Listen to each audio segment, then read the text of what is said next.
Hello guys, আসসালামু আলাইকুম। আজকে আপনাদের মাঝে আরেকটা নতুন ব্লগ ভিডিও নিয়ে আসলাম। আজকের ভিডিওটা দেখে অবশ্যই বুঝে গেছেন আজকের ভিডিওটা খুব চমৎকার হতে চলেছে। আজকে আমরা মুফতি আমির হামজার ওয়াজ শুনতে যাচ্ছি। চলুন আমার সাথেই থাকুন। আমরা অবশেষে রওনা দিয়ে দিলাম মুফতি আমির হামজার ওয়াজ শোনার জন্য। তো আপনারা বুঝেই গেছেন আজকের থাম্বনেইলটি দেখে আজকের ভিডিওটা খুব চমৎকার হতে চলেছে। ভিডিওটা অনেক লং হবে, তাও আপনারা ভিডিওটা প্লিজ দেখে যাবেন। আজকের ভিডিওটা খুব চমৎকার হতে চলেছে। তো আমরা অবশেষে বাইক দিয়ে মুফতি আমির হামজার ওয়াজ শোনার জন্য বাইক দিয়ে যাইতেছিলাম। তো আমাদের মাঝ রাস্তায় বাইকের তেল শেষ হয়ে গেছিল। আমরা হেঁটে হেঁটে পাম্পের দিকে যাইতেছিলাম। তো পাম্পটা একটু সামনেই ছিল, তার জন্য আমরা পাম্পের দিকে বাইকের তেলটা ভরে নিলাম। তো আমরা প্রায় কাছে ছিলাম ওয়াজ মাহফিলে, অবশেষে চলে আসলাম। তো আপনারা দেখতেই পারতেছেন ওয়াজ মাহফিলে অনেক মানুষ হয়েছে। তো তো আমরা যাইতেছিলাম প্যান্ডেলের দিকে। তো দেখতেই পারতেছেন অনেক মানুষ, ভিড়ের মাঝখানে আমরা যাইতেছিলাম। তো আমরা অবশেষে প্যান্ডেলে চলে আসলাম। আপনারা দেখতে পারতেছেন প্যান্ডেলটা অনেক বড় হয়েছে। আমরা একটু আগে আসছি, তার জন্য মানুষ কম ছিল। কিছুক্ষণের মধ্যে মুফতি আমির হামজা ওয়াজ করতে স্টেজে চলে আসবে। আমার সাথেই থাকবেন। ধন্যবাদ।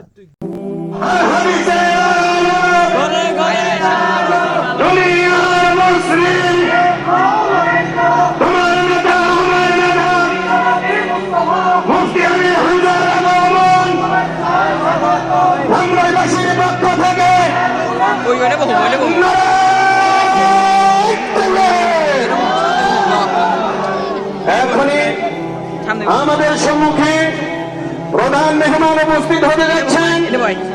আপনারা অতি সত্তর সুন্দর করে বসে পড়ুন।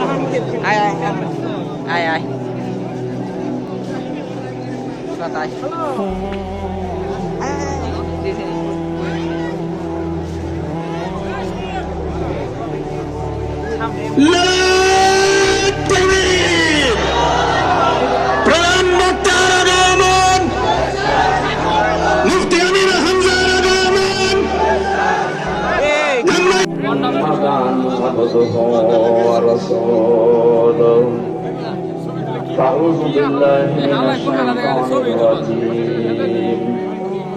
بسم الله الرحمن الرحيم.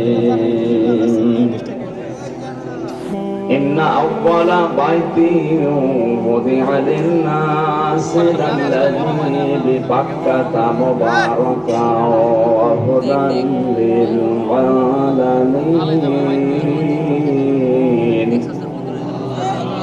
فيه آية بينات مقام إبراهيم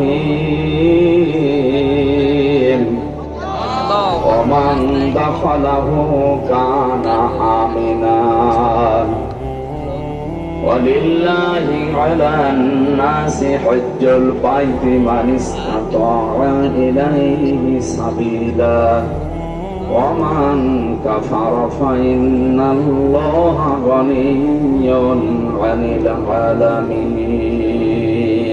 اللهم صل على سيدنا مولانا محمد وعلى آل سيدنا আলহামদুলিল্লাহ। বাংলাদেশের ঐতিহ্যবাহী জেলা ঢাকা ধামরা থানার অন্তর্গত ধলকুণ্ড উচ্চ মাধ্যমিক খেলার ময়দানে মধুডাঙ্গা দারুস সালাম মহিলা মাদ্রাসা ও এতিমখানার উদ্যোগে তাফসীরুল কোরআন মাহফিলের স্বনামধন্য সভাপতি জনাব আব্দুস সাত্তার দামাত বারকাতুহুল আলিয়া, প্রধান মেহমান ঢাকা জেলা যুব দলের সম্মানিত সভাপতি, বিশিষ্ট রাজনীতিবিদ, সমাজসেবক জনাব মোহাম্মদ ইয়াসিন ফেরদৌস মোরাদ, আতালাল্লাহু উমরাহু ওয়া বারাকাল্লাহু ফি হায়াতি, বলেন আমিন। সম্মানিত উদ্বোধক, সাবেক সুপার বড়টিয়া আলহাজ ইয়াসিন প্রি ক্যাডেট দাখিল মাদ্রাসার, বাংলাদেশ জামাত ইসলামী ঢাকা জেলার নায়েবে আমির, ইসলামিক চিন্তাবিদ আলহাজ কাজী মাওলানা আব্দুর রউফ দামাত বারকাতুহুমুল আলিয়া, বিশেষ অতিথি, অনেকগুলো মানুষের নাম দিয়েছে। আমরা যেহেতু সময় কম পাচ্ছি, এতক্ষণ যারা আলোচনা রাখলেন আপনাদের এই পাশের জেলা টাঙ্গাইলের সন্তান যারা মাওলানা জহিরুল ইসলাম জিহাদি, মঞ্চে বসা ওলামায়ে কেরাম, সবার জন্য আল্লাহর দরবারে নত শিরে শুকরিয়া আদায় করার মাধ্যমে দোয়া করছি, ওয়ারফা'না লাকা যিকরাক, এদের সম্মান আর মর্যাদা দিনের পর দিন আল্লাহ যেন বাড়িয়েই দেন। আমরা অনেকে এই সম্মান মর্যাদা তালাশ করি ক্ষমতার ভেতরে, অর্থ সম্পদের ভেতরে না। আল্লাহ সম্মান আর মর্যাদা রেখেছেন, ইয়ারফা'ুল্লাযীনা আমানু মিনকুম ওয়াল্লাযীনা উতুল ইলমা দারাজাত। কোরআনে কারিমে আল্লাহ জানিয়েছে, সমস্যা কি আপনার? এমনি সময় পাচ্ছে অল্প ডিস্টার্ব করেন না? হ্যাঁ, এখানে কেউ কথা বলবেন না। পৃথিবীর বহু ইতিহাস পড়েছি আমি বিশ্ববিদ্যালয়ে থাকাকালীন, কিন্তু এটা আমি কোনোদিন পড়িও নি, কারো মুখে শুনিও নি যে মানুষ হত্যা করার পরে তার লাশের উপরে মানুষ ড্যান্স দিতে পারে। এটা ঘটিয়েছে তারা যারা চুরি করে পালিয়েছে। ইতিহাস দুনিয়ায় পাল্টিয়ে দিল না। এটা 6 সালের ঘটনা। আমি 7 সালে তখন ম্যাট্রিক পরীক্ষা দিচ্ছিলাম। এই সিরাজগঞ্জ থেকে একবার যাচ্ছিলাম, বাসের পেছনে বসে আছি, দেখি একটা মরা কুকুর পড়ে আছে রাস্তার উপরে। ড্রাইভার সাহেব কুকুরের উপর দিয়ে না দিয়ে বাম দিয়ে চালিয়ে দিল। গাড়ি একটা ঝাঁকি দিয়ে বললাম, ভাই আপনি এমন করলেন, এখন একটা অ্যাক্সিডেন্ট হয়ে যায়।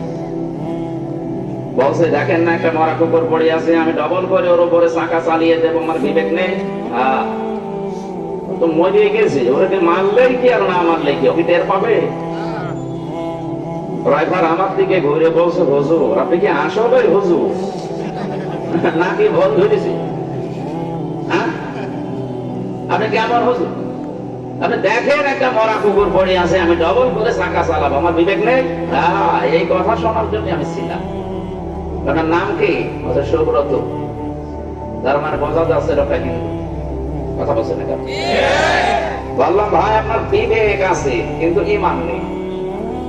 ঈমান যদিও নেই, আপনার নাম শুনে আমি বুঝলাম যে আপনি আমাদের ধর্মের মানুষ না, আপনি একটা হিন্দু মানুষ। কিন্তু আপনার ঈমান না থাকলেও আপনার বিবেক আছে যে মরা জিনিস যদিও নিকৃষ্ট, কিন্তু ডবল করে মারা যাবে না। কিন্তু গত বছরে এই 6 সালে অক্টোবর মাসের 28 তারিখে পৃথিবীর ইতিহাস পাল্টিয়ে দিয়েছে একজন হাজী। কথা বলে না কেন? হজ করে এসে ক্ষমতায় যাবার আগে যে মানুষগুলো মাথায় পট্টি বাঁধে, হাতে তসবিহ নিয়ে মানুষকে যে ধোঁকা দিয়ে বোকা বানিয়ে আল্লাহওয়ালা মনে আছে রাবিয়া বছরের ছোট বই, অথচ আপনি এই কাজ করতে পারবেন? শুধু শুধু ঢাকার মানুষগুলোকে যদি বলতেন তোমরা লোকে বইটা নিয়ে আসো, আমরা কিছু বলতাম না। সারা দেশ থেকে নিয়ে আসলে এখনো পর্যন্ত উস্কানি আপনার বন্ধ হয়নি, এখনো চালাচ্ছে। তাই কথা বলতো না কেন? আজকেও চেষ্টা চালিয়েছিল, গতকালকে আল্লাহ ব্যর্থ করে দিয়েছে। জালেমদের যত ষড়যন্ত্র, এটা ব্যর্থ করার দায়িত্ব আল্লাহ। আমরা শুধু চেষ্টা চালাবো যেন ওরা সফল হতে না পারে। ইন্নাহু লা ইফলিহুজ যালিমুন, আল্লাহ গ্যারান্টি দিচ্ছেন কখনো জালেমরা সফল হচ্ছে না, হবে না। সুতরাং যিনি দেশ ছেড়ে পালিয়ে গেছে তার কথা মতো এদের যদি অশান্তি করার চেষ্টা চালান, নিজে পেছনে লাভ হবে, ওনার কিছু হবে না। অনেক মানুষ দেখতে পাচ্ছি বাইরের মডেল যারা, তাদের কাছে এখন বলছে আমরা নির্বাচিত ছিলাম, আমাদেরকে জনগণ খাত করেছে। এত বড় একটা ডাহা মিথ্যা কথা একটা হাজী মানুষ বলে কি? ঠিক, যদি ওনার ছেলে মেয়ে বৈধ যারা হজ করেনি তাদের মেনে নিতাম, ও ওই রকম বলতে পারে। আপনি হাজী কথা বলছে না কেন? আপনি কি দেখে আসলেন আল্লাহর ঘর? আজকে আমার তেলাওয়াত কি তো আয়াত, ওইটা তো এই জন্য বলছি যে আল্লাহর ঘর যারা দেখে আসে, আল্লাহ বলেন মুবারাকান, বরকতময় ও হুদান, এটা পথ নির্দেশনা দেয়। লিল আলামিন, বিশ্বের মানুষদেরকে। এই জন্য মানুষ ওখানে যায়। তা আপনি প্রতি বছরে বছরে যেতেন, কি দেখে আসতেন? আমার তো মনে হচ্ছে আপনি অন্য কিছু দেখতেন নাকি আল্লাহ। তাছাড়া আল্লাহর ঘর দেখতে তো অন্তত তার ভেতরে কিছু আসবে। এত বড় ডাহা মিথ্যা কথা যিনি বললেন যে আমি নির্বাচিত ছিলাম, আপনি যে নির্বাচিত ছিলেন এটা যদি শয়তানকেও বলেন, শয়তান হাসবে। 15.5 বছর কোন নির্বাচন হয়েছে? 154 জন হয়ে গেছে নির্বাচনের আগে। এটা বলেন না কেন? দিনের ভোট রাতে করে ফেলে আপনি ঘোষণা দিলেন যে আমরা এমপি। আপনার লজ্জা করে না? 3.5 থেকে 4 লাখ মানুষের অর্ডার নেওয়া লাগে, রায় নেওয়া লাগে, ভোট নেওয়া লাগে, তারপর বলা লাগে। আপনি একজনেরও নেননি। আপনি যে নেননি তার প্রমাণ আমি জেলখানায় থাকতে, ওসি ছিল আমার সাথে। ওসি সাহেব আমার বলছে, হুজুর আমি একটা তওবা করেছি, আপনি দেখেন তো আমার তওবা হয়েছে কিনা। দাঁড়িয়ে থাকেন, বসে থাকেন, কথা বলবেন না। ঠিক আছে, বলেন দেখি আপনার তওবা কেমন হইলো। মনে বলছে এই যে নির্বাচন গেল, এই সময় আমি বাইরে ছিলাম। আমি রাত 12টার পর থেকে আমার যা দলবল আছে, এসআই এবং কনস্টেবল, এদেরকে নিয়ে আরো কিছু আল্লাহর ওলিদের সাথে নিলাম। আমি আল্লাহর নামে ভোট কাটা আরম্ভ করলাম। ফজর পর্যন্ত বলছে আমার তাওবাটা আপনি দেখেন। ফজর পর্যন্ত ভোট কমপ্লিট করে আমি বাক্স ভর্তি করে জায়গা মতো পাঠিয়ে দিলাম। এবার গোসল করলাম। ওযু করার পরে আমি 2 রাকাত নামাজ পড়ে বললাম আস্তাগফিরুল্লাহ। হুজুর আমার এই তাওবা কি হয়েছে? না, এই তো তাওবা কইলেন আপনি আল্লাহর কাছে। আপনি কি আল্লাহর কাছে দোষ করেছেন? আপনি দোষ করেছেন হামজার কাছে। এই কথা বলেন না কেন? আপনি দোষ করেছেন মোরাদের কাছে। আমাদের আপনি ভোট দিতে দিলেন না। আমি দিনের বেলায় আশা করে আছি যে দেবদেব আপনি রাতেই শেষ করবেন। আপনি কিভাবে আপনি বলেন যে আমি আস্তাগফিরুল্লাহ? আল্লাহর কাছে দোষ করেননি, করেছেন হামজার মতো 3.5 থেকে 4 লাখ মানুষের কাছে। এদের কাছে আগে মাপ চাবেন। এরা যদি মন থেকে বলে ঠিক আছে যা করে ছেড়ে দিলাম, এতটুকু হবে না। ভয়ঙ্কর করতে হচ্ছে আপনি এই 15.5 বছরে বহু মানুষ দুনিয়া থেকে বিদায় নিয়েছে, তাদের কাছে মাপ চাবেন কি করে? কথা বলছেন? এই জন্য তাওবা ওনারটা যেমন হয়নি, এদেশে বহু মানুষের তাওবা এখন খেলায় পড়ে ঢেলাই সালাম করছে। আমরা একটু ভালো করে, ভালো করবো কি করি? আপনার কারণে মোরা 15.5 বছর ব্যবসা করতে পারি। পালিয়ে পালিয়ে রাতের পরে রাত, দিনের পরে দিন পালিয়েছে। আপনার কারণে হাজার হাজার টাকা নষ্ট হয়ে গেছে। আপনার কারণে বহু মানুষ 15.5 বছর বিনা কারণে জেল কাটতেছে। মানুষ আয়না ঘরে বড় আশা ছিল ফিরে আসবে, ইলিয়াস আলী না আর ফিরে আসবে। আপনি এরকম একটা নাটক করলেন, তার মেয়েটাকে বুকের ভেতরে নিয়ে যে না তোমার বাবা যদি বেঁচে থাকে আমি নিয়ে আসতেছি। আপনি কিন্তু জানতেন তো ওই সময় সে বেঁচে আছে। আমি আয়না ঘরে 10 দিন ছিলাম, আমি জানি। এখানে যখন চোখ বেঁধে নিয়ে যেত, ভেতরে যাওয়ার পরে খুলে দিত। যাওয়ার পরে দেখতাম এক একজনের নখ এত বড় বড়, চুল দাড়ি গোপ, মনে হচ্ছে যে জঙ্গল থেকে বেরিয়ে আসতেছে। কেউ আছে 5 বছর, 7 বছর, 8 বছর, 9 বছর, 14 বছরের মানুষ পেয়েছে। বলেন তো একটা কবরের মতো জায়গায় 14টা বছর একটা লোক আছে, আপনি কি খেলা মনে করেন? আপনি 2 দিন থেকে দেখেন তো। এখনো পর্যন্ত অনেকে জালেমের পক্ষে স্ট্যাটাস দিচ্ছে যে কি হয়েছে যে তার পালানো লাগলো, কি হয়েছে আপনি টের পাচ্ছেন না। আপনি তো জান্নাতে ছিলেন। আপনি যদি আমার জায়গায় থাকতেন আমি টের পাতেন যে কি হয়েছে, আপনি টের পেতেন। এই বড় বড় নখ দিয়ে অনেকে দেওয়ালের সাথে খুশিয়ে খুশিয়ে মোবাইল নাম্বার লিখে ছোট ছোট করে লিখেছে, ভাই যদি বাইরে যেতে পারেন অন্তত নাম্বারটা একটু জানাবেন যে আমি বেশি আছি। এটা লোক জানে না 14 বছর, যে এটা কোন বছরও জানে না, এটা কোন মাসও জানে না, এটা কয়টা বাজে তাও জানে না। আপনি মানবতার সাথে এই কৌতুক করে এখন মানবতার কথা বলছেন বিশ্বের মোড়লদেরকে। নূর হোসেন দিবস পালন করতে গেছে। পৃথিবীর সবচাইতে বড় স্বৈরাচারীর তালিকায় 6 জনের নাম আছে। আপনি ইন্টারনেট দেখেন, তার ভেতরে যিনি পালিয়েছে ওনার নাম পাবেন। এখনো পর্যন্ত বলে আমি কি করেছি যে আমার পালানো লাগবে, আমি নির্বাচিত। এত বড় মিথ্যা কথা আর বলে নিজের বাপের বোঝা আর ভারী করবে না। কথা বলে না কেন? পাপ যা করেছেন ওইটার শাস্তি নিয়ে দেখে। অন্তত বাকি বাপের বোঝা যদি এখন মিথ্যা কথা বলে আবার বাড়াতে থাকেন, আর আপনার এই উশৃঙ্খল বক্তব্য শুনে যারা আছে এরা যদি পেছনে লাল করে আমাদের কোনো অসুবিধা নেই, লাল করাই হবে। 15 বছরে বহু কিছু সহ্য করেছি, আর আমাদের সহ্যের মাইরে চলে গেছে। সুতরাং আমরা যারা এখানে এসেছি, আমাদের মর্যাদা সম্মান আল্লাহ বাড়াবেন যাদের ঈমানের কোয়ালিটি আছে, যারা অন্যায় দেখলে হয় হাত দিয়ে নাই মুখ দিয়ে, যদি এইটাও না পারে অন্তত সে যেন অন্তরে পরিকল্পনা করে কি করে অন্যায়টা বন্ধ করা যায়। বাংলাদেশে কয়েকটা অন্যায় এখন শুরু হওয়ার সম্ভাবনা ছিল, আল্লাহ যদিও বন্ধ করে দিচ্ছে। এই যে সমকামিতার নাম নিয়ে, মানবাধিকারের নাম নিয়ে সমকামিতা প্রমোট করছে, এটা যে প্রকাশ্য হারাম কাজ, আল্লাহর সৃষ্টিকে পোড়া পাল্টিয়ে দিচ্ছে তারা।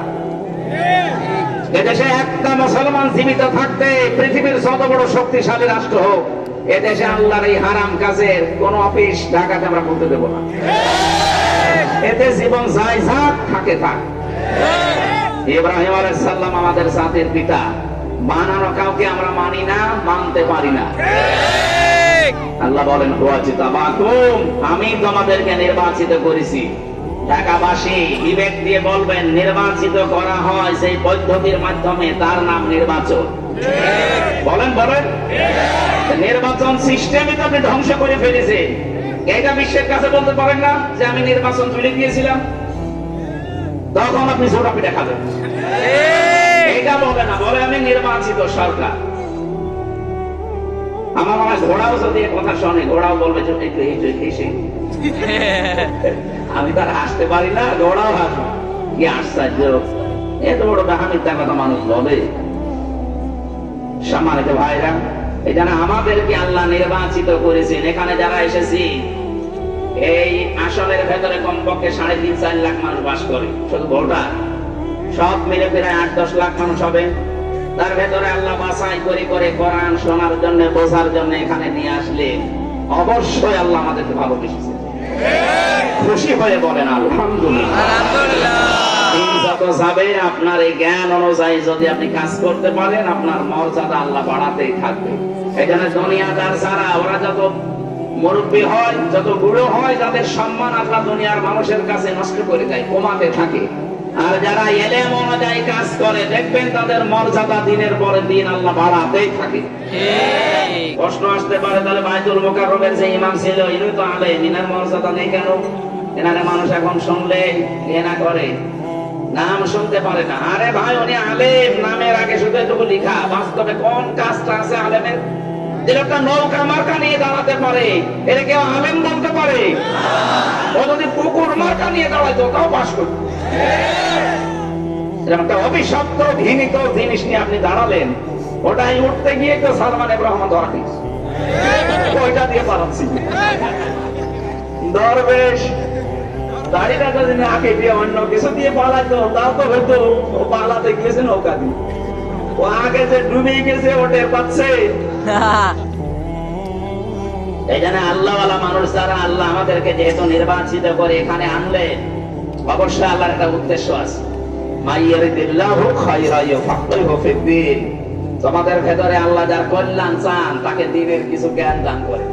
আজকে আমরা কোরআনে কারীম থেকে কিছু জ্ঞান এখানে নিয়ে যেতে চাই, নাকি? ইনশাআল্লাহ। কোরআন শুনতে হলে কয়েকটা জিনিস আগে আমল করা লাগে। 1 নম্বরে শুনতে হবে আর চুপ থাকা লাগবে। এই নির্দেশ কার? আল্লাহ। শুনবা এবং চুপ থাকবা, দুইটাই ফরজ। যদি আমরা এই দুইটা আল্লাহর নির্দেশ অন্তত ঘন্টা খানিক মেনে চলতে পারি, লাআল্লাকুম তুরহামুন, আশা করা যায় আল্লাহর রহমত এখানে নাযিল হবে ইনশাআল্লাহ।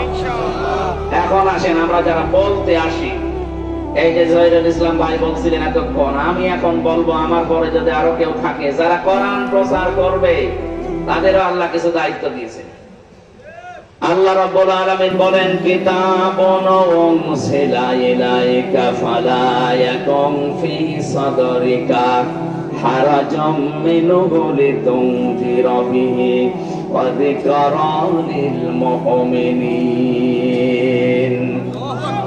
সূরা আরাফের 2 নম্বর আয়াতে আছে, আল্লাহ বলেন কিতাবুন, এই একটা কিতাব। কিতাব কয়টা বলেন তো? একটা। আর পৃথিবীতে যত কিছু আছে সব এই কিতাবের ব্যাখ্যা। বিশ্বনবী মুহাম্মদ রাসূলুল্লাহকে আল্লাহ দুনিয়ায় পাঠানোর পরে সূরা আলে ইমরানের ভেতরে আয়াতটা আমি পেয়েছি, ওয়াইদ আখাযাল্লাহু মিসাকান নাবিয়্যিনা লামা আতাইতুকুম মিন কিতাবিন ওয়া হিকমা ইলা আখির আয়াত। আমি প্রতিটি নবীর কাছে অঙ্গীকার নিয়েছিলাম যে তোমাদের কাছে আমি যে কিতাব এবং হিকমত দিলাম, এইটাকে সত্য প্রমাণ করার জন্য একজন রাসূল আসবে।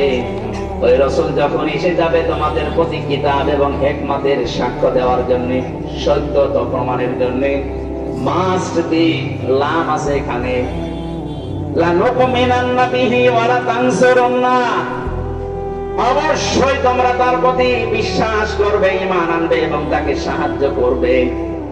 একথা দিবালোকের মতো সত্য, এই পৃথিবীর সর্বশেষ নবী এবং রাসূল আল্লাহ যার ঘোষণা দিয়েছেন তিনি আমাদের নবী মুহাম্মদ রাসূলুল্লাহ। সুতরাং এখন তামাম দুনিয়ায় যত ধর্মের লোক আছে সব ধর্ম ডিলেট, কথা বলেন না কেন? সব ডিলেট হয়ে গেছে।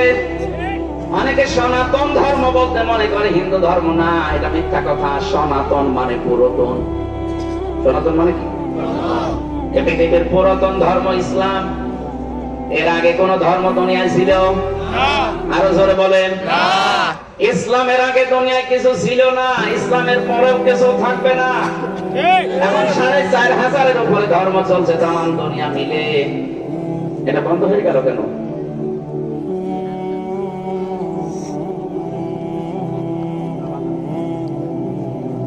৳৪৫০০০-এর উপরে ধর্মের সন্ধান আমরা পেয়েছি। আল্লাহ পাক বলেন এতগুলো ধর্মের ভেতরে মাত্র একটা ধর্ম আমার কাছে মনোনীত, ইন্নাদ-দীনা ইনদাল্লাহিল ইসলাম। তামাম পৃথিবীর যারা আছেন সবাইকে আহ্বান জানাচ্ছি আপনারা এই শান্তির ধর্মে দীক্ষিত হন। দুনিয়ায় শান্তি, স্বস্তি, নিরাপত্তা যিনি বানিয়েছেন তিনি দেবেন। কথা বলেন না কেন? মনে করছেন আমি মাত্র ১০,০০০ মানুষের সামনে, না, এটা রেকর্ড হচ্ছে, তামাম পৃথিবীর বিভিন্ন ভাষায় কালকে ছড়িয়ে যাবে। সবার উদ্দেশ্য নিয়ে বলছি, ৪৫০০০ ধর্মের ভেতরে কম বেশি কিছু না কিছু পক্ষপাতিত্ব আছে। আপনি যে কোনো ধর্মের মূল নীতিগুলো পড়বেন, দেখবেন টেনে টেনে তারা নিয়ে গেছে। কোরআনে কারীমের কোন কথা আমি আজ পর্যন্ত যতটুকু লেখাপড়া করেছি আল্লাহ টেনে বলেননি, যতটুকু বলা দরকার লাইন মতো করেছেন। সুবহানাল্লাহ বলতে পারেন না? আশা করবো আপনারা এখানে আসেন, এটা দেখেন, এটা পড়ার মাধ্যমে সিদ্ধান্ত নেন। সংসদে দাঁড়িয়ে একবার একজন বলেছিল আমার ছেলে বিয়ে করেছে খ্রিস্টান মেয়ে, এটা অসুবিধা নেই, উনি আহলে কিতাবের লোক, ঈমান থাকবে না। আহলে কিতাবের এই আয়াত অনুযায়ী কিসের আহলে কিতাব দাবি করছেন? ওই কিতাবগুলো তো এখন ঠিক নেই। ওই খ্রিস্টানরা, ওই ইহুদিরা ওরা নিজেদের মন মতো পাল্টাতে পাল্টাতে পরিবর্তন করে ফেলেছে। কিন্তু আল্লাহ শুধু কোরআনের গ্যারান্টি নিয়েছে, এজন্য কিয়ামত পর্যন্ত এর ভেতরে কেউ হাত দিতে পারবে না। আল্লাহ কিতাবের নাম বলতে গিয়ে নিজের নাম ব্যবহার করেছেন। আল্লাহ রাব্বুল আলামিন বলেন এমন ভাবে একে সংরক্ষণ করা হয়েছে, এর ডান থেকে বাম থেকে উপর থেকে নিচ থেকে শয়তান প্রবেশ করতে পারবে না। ওয়া ইন্নাহু লাকিতাবুন আজিজ, বলেন আল্লাহু আকবার। আজিজ কার নাম? আরো জোরে বলেন। আল্লাহ কিতাবের আগে নামটা দিয়ে দিবেন। এটা এমন মর্যাদাবান, সত্যি যদি কেউ সম্মান মর্যাদা দুনিয়ায় শান্তি, স্বস্তি আর নিরাপত্তা নিয়ে বেঁচে থাকতে চায়, এর কাছে মাস্ট বি আসা লাগবে। আপনি এর কাছে না এসে কাঙ্ক্ষিত মানের শান্তি, স্বস্তি, নিরাপত্তা পাবেন না। প্রশ্ন আসতে পারে বিশ্বের বহু বড় বড় দেশে উন্নত যাদেরকে বলি নিরাপত্তা, কিসের নিরাপত্তা? এই ছোট জীবনে আমি বহু দেশ ঘুরেছি। কয়েকদিন আগে সিঙ্গাপুর, থাইল্যান্ড সহ কয়েকটা দেশ ঘুরে আসলাম। ওরা উন্নত ঠিক, কিন্তু মানুষের গ্যারান্টি দিতে পারে না। আমেরিকা এত উন্নত, সন্ধ্যা ৭টার পরে মার্কেট গুলো বন্ধ করে দিতে বাধ্য হয়, কার গ্যারান্টি নেই, নিরাপত্তা দেবে কে? আমাদের দেশে কোরআনের নিয়ম নীতি চলে না, সবগুলো যতটুকু বিশ্বাস আছে এই বিশ্বাসের উপরে নির্ভর করে নরসিংদীর বাবু বাজার রাত 2টা-3টা পর্যন্ত বাজার চলছে। এটা যদি সত্যি কায়েম হয়ে যায় 2টা-3টা পর্যন্ত না, ফজর পর্যন্ত চললে কেউ চোখ তুলে তাকাবে না। এরকম একটা দেশ আমরা চাই, কথা বলে ঠিক কিনা? আল্লাহ বলেন, হে নবী, এই যে কিতাব আপনাকে আমি একটা দিয়েছি, এটা শুধু সমা খাবেন আর মাথার উপরে রেখে দেবেন। কি করবেন এটা দিয়ে? কিতাবুন উনজিলা ইলাইকা ফালা ইয়াকুম ফি সাদরিকা হারাজুম মিনহু লিতুনদিরা বিহি। এটা দিয়ে যখন মানুষদেরকে সতর্ক করবেন, ওই সময় যেন আপনার মনে কোনো সংকীর্ণতা কাজ না করে। আপনি কারো থেকে টেনে কথা বলবেন না। এখানে আমি হারাজনের 6টা অর্থ পেয়েছি। 1 নম্বরে ভয়, ভীতি, দ্বিধা, দ্বন্দ্ব, সংশয়, সন্দেহ, এগুলো আপনার মন থেকে আপনি আগেই দূর করে কোরআন সামনে নিয়ে মানুষদেরকে সতর্ক করবেন। সবার উপকার হবে না। ওয়াজিকারালিল মুমিনিন, যে মানুষগুলোর ঈমান আছে এই মুমিনদের কোরআনের আলোচনায় উপকার হবে। কে বলছে?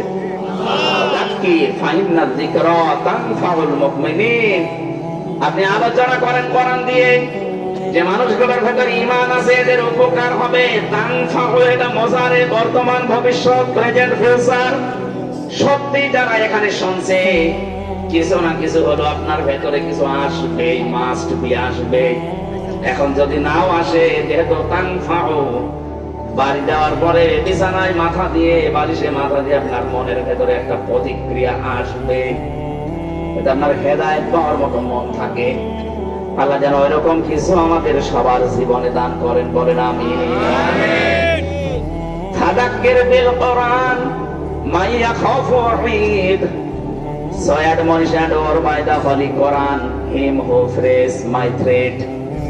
আল্লাহ বলেন, আপনি তাদের সামনে কোরআন দিয়ে নসিহত করেন, উপদেশ দেবেন যে মানুষগুলো আল্লাহর ধমকের ভয় করে। আমাদের আল্লাহর ধমকের ভয় আছে না নেই? এখানে হারাজনের ব্যাখ্যা আধুনিক ভাবে আমি 2টা পেয়েছি। এটা তাফসীরে হাক্কানিতে আছে। 1 নম্বরে, হে নবী, কোরআন দিয়ে যখন আপনি মানুষদের সামনে আলোচনা করবেন, দেখবেন আরে বোকা বুঝো তো জানে না যে এটা আমি বলছিলাম লাইট বন্ধ করবেন। কি করেছে নাকি বাসর ঘর সাজিয়েছে, লাইট দেওয়া লাগে।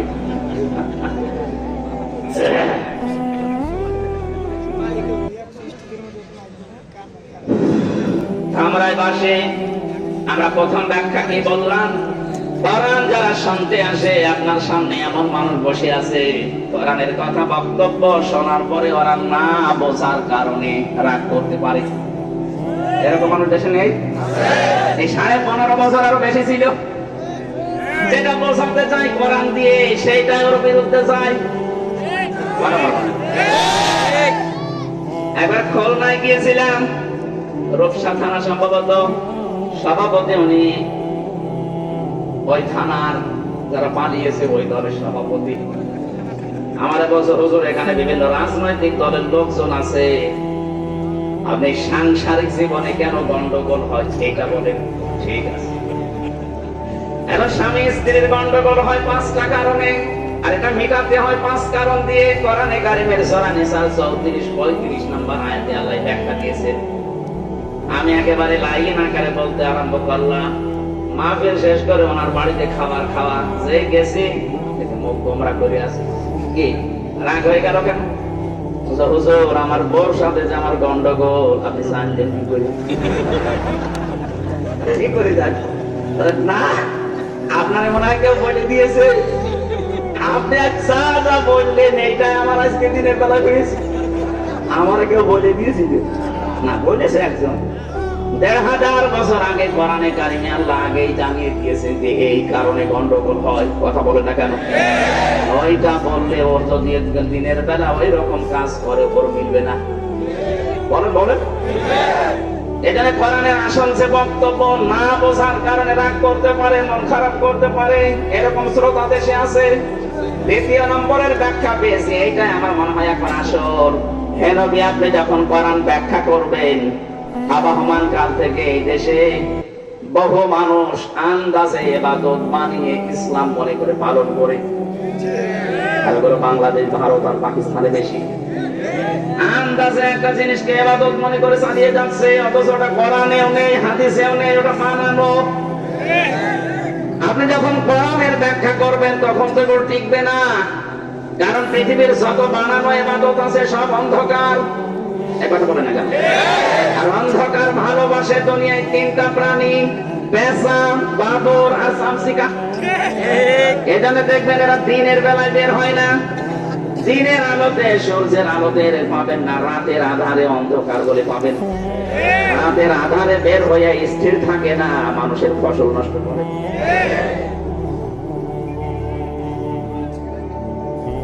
বসতে বললে একটা চেয়ার দেন। এদের যে নাম সূর্যের আলো, দিনের আলো এদের সহ্য হয় না, এদের জানেন নামও দেখেন কেমন উল্টা পাল্টা নাম, পেঁচা, বাদুর, শামসিকা। আমার মনে হয় একবার দেখলে মনে হয় আর একবার দেখতে মন চাবে। এদের নামের সাথে চেহারার মিল আছে। পেঁচা জীবনে দেখেছি আমরা যারা, আল্লাহকে কোনোদিন বলেছি আল্লাহ আর একবার দেখার সুযোগ দিও, কারণ অন্য দিনের আলো ভালো লাগে না, রাতের অন্ধকার ভালো লাগে, বের হয়ে মানুষের ফসল নষ্ট করে। এক কথা বলে না কেন? বাদুর, শামসিকা এদের কাজ এইটা। দুনিয়াতে যারা ইসলামের আলো, কোরআনের আলো সহ্য করতে পারে না, এই মানুষগুলো দুনিয়ায় অন্ধকারের পথ বেছে নেয়। হয় শিরিকের অন্ধকার, নাই বেদাতের অন্ধকার, নাই কুফরের অন্ধকার, সর্বশেষ জুলুমের অন্ধকার, যেটা 15.5 বছরে সবচাইতে বেশি বেছে নিয়েছিল জুলুম। এটাতে কত বড় অন্ধকার। আর জুলুমাতুন ইয়াউমাল কিয়ামাহ, নবীজি বলেন কিয়ামতে জুলুম অন্ধকার হয়ে দেখা দেবে, নিজের শরীরের পশম পর্যন্ত তুই দেখতে পাবি না। এখানে 15.5 বছরে যারা এই কাজ করে গেলেন, আপনার জীবনের দুনিয়া শেষ করে ফেলেছেন। আপনি যদি বলেন না আমি ওর সাথে ছিলাম না, আমি শুধু সহযোগিতায় ছিলাম, আপনার জীবন ধ্বংস। বিশ্ব নবী জানিয়েছেন, কেউ যদি জানা শোনার পরে এই সিদ্ধান্ত নিয়ে কাজ করে, যে লোকটা জানেন, আপনি জানেন, এরপরও তাকে সাপোর্ট করেন, তাকে সমর্থন করেন, তার সাথে থাকেন, নবীজি বলেন ও যেন আমার উম্মত থেকে বের হয়ে গেল। আপনি নবীর উম্মতই নেই, সুপারিশ পাওয়া আপনার জন্য অবান্তর, আপনি আশাও করতে পারেন না। জালেমদের দুনিয়াও শেষ, আখিরাতও শেষ। হ্যাঁ, ওদের একটা পদ্ধতি এখন বাকি আছে। এই 15.5 বছরে যারা জুলুম করেছেন, যে যে ধরনের জুলুমে ছিলেন, যে যে ধরনের অত্যাচার করেছেন, ওই অত্যাচার যার উপরে করা হয়েছে, জুলুম যার উপরে করা হয়েছে, আপনি আগে তার কাছে যাবেন, তার কাছে মাফ চাবেন, তার ক্ষতিপূরণ দেবেন, এরপরে আস্তাগফিরুল্লাহ পড়বেন, এরপরে মাফ হবে।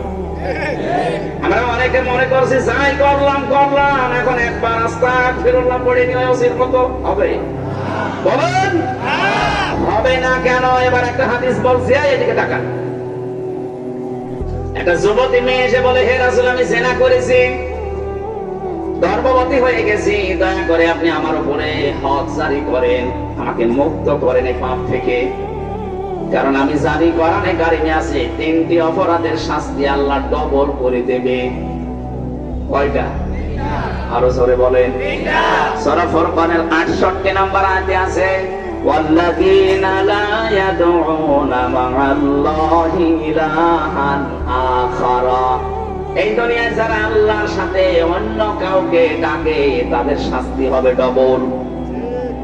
বাংলাদেশে বহু জেলাতে এখন হচ্ছে, আল্লাহর নামে জিকির করার পাশাপাশি কিছুক্ষণ পরে দেখবেন ইয়া আলী বাবা, কেল্লা বাবা, ফতে বাবা। আলেমদের জিজ্ঞাসা করেন, আল্লাহর সাথে ইলাহান আখারা, অন্য কোন ইলাহকে যদি কেউ ডাকে, তার শাস্তি হবে কয়টা? Double double. বলেন বলেন। দ্বিতীয় নম্বরটা আমাদের দেশের সাথে মিলে যাবে, এজন্য এটা আমার মনে হয় না বলাই ভালো। এখন তার কোনো ভয় নেই। আগে যদি বলতো হুজুর এটা বলবেন না, বলতাম ঠিক আছে আল্লাহ মামিন। এখন তার আল্লাহ মামিন নেই। আল্লাহ পাক বলেন ওয়ালা ইয়াকতুলুনান নাফসাল্লাতী হারামাল্লাহু ইল্লা বিল হক। আল্লাহ কর্তৃক নিষিদ্ধ এরকম কোন মানুষকে, কোন জীবকে, কোন মানুষ যদি দুনিয়াতে কোন ইনসানকে হত্যা করে, এই মানুষের শাস্তি হবে ডবল। আগস্টের 5 তারিখের আগ পর্যন্ত এই দেশে বিনা কারণে, আপনার কারণে 3732 জন মানুষ মারা গেল। সরকারি জরিপ। এই কথা বলেন না কেন? আপনি এটা এড়াতে পারেন না, এই জন্যই তো আপনার নামে গণহত্যার মামলা হয়েছে। এটা মিথ্যা না। আমরা যারা 15.5 বছরে জেল জুলুম অত্যাচারের শিকার ছিলাম, পুরাটাই মিথ্যা। আমি যে 3 বছর জেলে ছিলাম, পুরাটাই মিথ্যার উপরে। কারণ কিছুদিন আগে আমার মামলা সব আদালত কর্তৃক খারিজ হয়ে গেছে। জজ সাহেব এটা হাতে নিয়ে আমার মামলার ফাইল নিয়ে বলছে আমি কি দেখে বিচার করবো, এর ভেতরে কোনো মাল নেই, সব আমি খালাস দিয়ে দিলাম। তার মানে আমি যে নির্দোষ, যে মামলা আমাকে দিয়েছে এর সাথে আমার কোনো সম্পর্ক নেই, এটা আদালত কর্তৃক প্রমাণিত। একটা নির্দোষ মানুষকে আপনি 2টা মামলা দিয়ে 3টা বছর জেলে রাখলেন, আপনার নামে মামলা হয়েছে 165টা। এক একটা মামলায় যদি 1.5 বছর করে হয়, 165টা মামলা আপনি মোবাইলে তো হিসাব করেন, কত বছর আপনাকে অন্তত বৈধভাবে জেলে থাকা লাগবে। এর বড় যদি আপনি উস্কানি দেন আমি চট করে ঢুকে পড়বো, আসেন। দেশের মানুষ এখন আর আগস্টের 5 তারিখের আগে নেই। 5 তারিখ পরিবর্তন হয়ে এখন চলছে 11 তারিখ, 2 মাস পার হয়ে গেছে। আশা করছি আপনি পাগলামি করবেন না। একটা স্বামীয়ারা মহিলাকে আমরা দেখেছি, স্বামী নেই তার, ছোট সন্তানটাও সে হারিয়েছে। এরকম একটা মেয়ে লোককে আপনি এতিমের মাল আত্মসাৎ করেছে, এরকম মিথ্যা অপবাদ দিয়ে বছরের পরে বছর জেলে রেখে দিয়েছিলেন। তাকে চিকিৎসাও নিতে দেননি। কথা বলছেন আপনার উপরে তো এখনো জুলুম শুরু হয়নি। 165টা মামলা। কালকে আমি এক আদালতে এক হাইকোর্টের উকিল আমার সাথে ছিল, বলছিল যে 165টা অলরেডি হয়েছে, এখনো যে কত হবে, কারণ তো অপরাধের শেষ নেই, মামলা শেষ করে। মকিম গাছের নামে এক লোক আমার সাথে জেলে ছিল, বললাম ভাই কয় বছর জেল আপনার? বলছে 160 বছর। 160 বছর জেল? আপনি এখনো বছর 160 বছর, আপনি কবে জেল থাকবেন? ওটা মরে কবরে যাবেন, আবার উঠবেন, আবার জেলে যাবেন। ওনার যদি 165টা মামলায় 1.5 বছর করেও আমার মতো জেল হয়, বলে কত বছর জেলে থাকা লাগবে? কবরে যাওয়ার পরে আবার ওঠা লাগবে না? এটা মানুষ হত্যার সাথে যারা জড়িত তারা ডবল শাস্তি পাবে। শুধু উনি একা না, উনি তো হুকুমদাতা, হুকুমের আসামি হবেন। বাকি যারা এই কাজে জড়িত ছিলেন, বহু মানুষ আমি পেয়েছি, প্রশাসনের যে কয়েকজন জড়িত ছিল এবং দলীয় কায়দায় যারা এই কাজ করেছে, আপনার শাস্তি দুনিয়া আখিরাত মিলে কয়টা হবে? বলেন না কেন? 3 নাম্বারটা বলা ইয়াসনুন, জেনা করা যাবে না। অথচ বাংলাদেশে এই 15.5 বছরে আমরা দেখেছি পুরো জেনাখোরের সংখ্যা দিনের পরে দিন বেড়ে গেছে। শরীর চলে না, তাদের নাকি রাত 12টা 2টা পর্যন্ত বিভিন্ন মানুষ ঘুম পাড়িয়ে বাড়ি যেত। বলেন নাউজুবিল্লাহ। এদের অবশ্যই হাতের জেনা, মুখের জেনা, লজ্জা স্থানের জেনা, তারপরে বাকি আমি বললাম না। এই কথা বলছেন না কেন? জেনা করলে শাস্তি দুনিয়া আখিরাতে কয়টা? এই মেয়েটা এসে বলেছে, হ্যাঁ নবী আমি জেনা করেছি, আমি জানি ডবল শাস্তি দুনিয়া আখিরাতে আমার হবে, আপনি দয়া করে আমার বিচারটা করে আমাকে মুক্ত করে দেন, কিয়ামতে যেন এই বিচার আল্লাহ ডবল করে না করে। নবীজি বললেন ঠিক আছে, বাড়ি যাও, সন্তানটাকে খালাস হোক। মেয়েটা যখন সন্তান নিয়ে এসেছে, নবীজি বললেন না এখনই বিচার করা যাবে না, আগে তোমার বাচ্চাটা খাবার খাওয়া শিখবে, তোমার স্তনের দুধ তার অধিকার আছে 2 বছর। যদিও দুধ পান করার এই কাজ মারা যদি পালন না করে মায়ের গুনাহ হবে না, এ দায়িত্ব বাবার। কার? আমি কি বানিয়ে বলছিলেন? আলেমরা যারা আছে সূরা বাকারা 2 নাম্বার পারা 17 নাম্বার পৃষ্ঠা 1ম নাম্বার লাইনের 232 নাম্বার আয়াতের মাঝের অংশে আছে, আল্লাহ পাক বলেন লিমান আরাদা আইয়তিম। আমাদের অপরাধের দিকে না তাকিয়ে তোমার রহমতের দিকে তাকাও, জিন্দেগীর গুনাহগুলো মাফ করে দাও, সওয়াবগুলো তুমি নবীজির রওজায় পৌঁছিয়ে দাও। মাহফিলের প্রধান অতিথি আল্লাহ ইয়াসিন, তোমার নবীর একটা নাম ইয়াসিন ফেরদৌস, মোরাদ ভাইকে কবুল করে নাও, তোর মা বাবাকে মাফ করে দাও। সম্মানিত উদ্বোধক মাওলানা আব্দুর রউফ সাহেব, তোমার নামের সাথে তার নামের মিল আছে, তুমি কবুল করো আল্লাহ। আজকের মাহফিলে যত অতিথির নাম আছে এখানে আল্লাহ প্রত্যেককে অমরের মতো বানিয়ে দাও। যারা যেভাবে সাহায্য করেছে আজকের এই অনুষ্ঠানে, প্রত্যেকের টাকা পয়সা সাহায্য তুমি অমরের মতো কবুল করে নাও। আল্লাহ তাআলা জালেমের জেলখানায় 3টা বছর বন্দী ছিল।